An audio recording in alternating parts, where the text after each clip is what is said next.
5 p.m. today, the DOJ and FBI facing Intel Chair Devin Nunes' deadline to explain their alleged use of informants in the Trump campaign.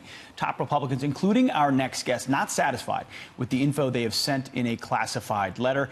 GOP Congressman Mark Meadows sits on the House Oversight Committee. He's also the chairman of the House Freedom Caucus. Thanks for being here this morning, Mr. Chairman. Great to be with you, obviously. So talk to us about what is lacking in the information given by DOJ and Well, the FBI. I think there's a couple of things. One is the information that Devin Nunes has rightfully requested since almost a year ago, and they've yet to fully comply. But on a parallel track, the Speaker gave DOJ and FBI last week to make a decision. Okay. And that decision was, are you going to be part of the cover-up team or part of the cleanup team? And I think based on the results that we saw last week of the documents that we got, it's obvious they're going to be part of the cover-up team. So this week... Why are they still part of the cover-up team? You know, here we've got some 10,000 documents on one request, pages of documents that have still yet to be delivered to Congress. We have another potentially 50,000 pages of documents not being delivered. And here's the interesting thing. The president delivered 1.2 million documents to DOJ in 90 days. And here we are in 9 months, we can't even get 25,000. Yeah, but he wasn't being transparent. Yeah, right. But this is what the DOJ and the FBI are saying. They say the FBI believes that it has substantially complied with the majority of the committee's requests and is actively working to identify and produce additional materials on a rolling basis to fulfill the committee's remaining requests under the FBI's purview. You just say that's not true, especially things on informants, other details we learned. Right, from the it's media. not backed up by the facts, Pete, and the American people understand that. Here's the interesting thing is, if we have 50,000 documents that we should have gotten, and we got 1,400 last Friday, 1,400 versus 50,000, the American people say that is not compliant. Of course not. And more importantly, we say it. So there's going to be floor action this week on the House floor. We will be voting to compel DOJ and FBI to make sure that they get those documents. Has that been done before? It has not been done before. We think it's about time. The Speaker has given deadlines. We've given deadlines. We had a subpoena that was issued on March the 22nd.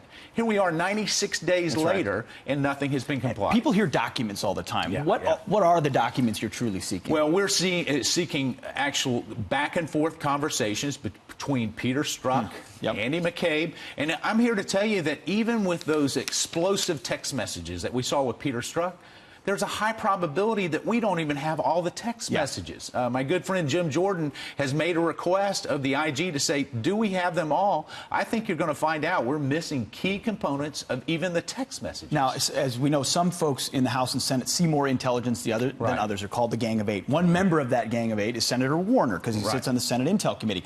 Well, this piece of news came out recently. He was quoted as saying this.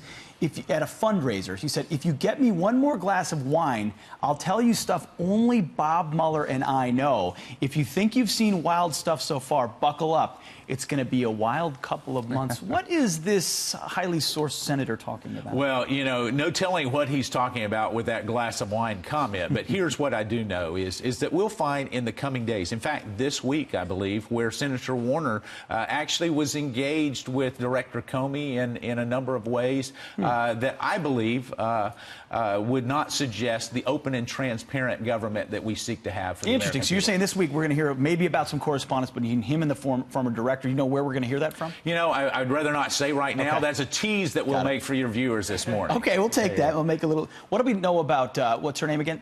Sally Moyer. Obviously, Sally Moyer was She said those terrible things about Trump from the IG report. Well, she was part of the investigative team, and what we do know is that along with Peter Strzok and Lisa Page, Sally Moyer was in a whole lot of those discussions. In fact, the majority of the discussions, she was right there making investigative decisions. And so we've just got to get to the bottom of it. I can tell you the American people are tired of it. I go back home to North Carolina, and they are just very, very frustrated with the fact that this president continues to get attacked over and over again, and yet the DOJ and FBI are not transparent. Well, more to come. So we'll follow up with you on that for sure. This week also a big week on immigration. Right.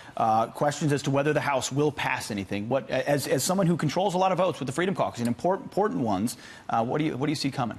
Well, we will have a vote, I believe, tomorrow night on the House floor with immigration. We worked over the weekend, multiple calls. I had a couple of one-hour conference calls yesterday trying to get the the language.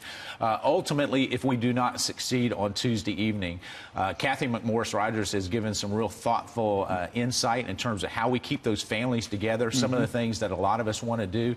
And so I would think that if it doesn't pass on Tuesday night, you'll see a follow-up piece of legislation within days. So on the bigger deal, one word, pass or fail this week? I would think fail right now. Really? Yeah. And the hang-up is on the DACA side? Yeah, it's probably on DACA kids being able to sponsor their parents to come here. You know, it was the reverse, and so I think that's one of the original deal was the DACA kids who came here of their no fault of their own. Now we're talking about them bringing their parents who could then bring others, and that expands pretty quickly. And that's in the current bill, and that's the biggest hang-up. Got it. Congressman, thanks for your time. Thank you, Pete. Appreciate it. Come to New York City more often. I will. Even though Asheville, North Carolina is beautiful. I should spend more time there. Yeah.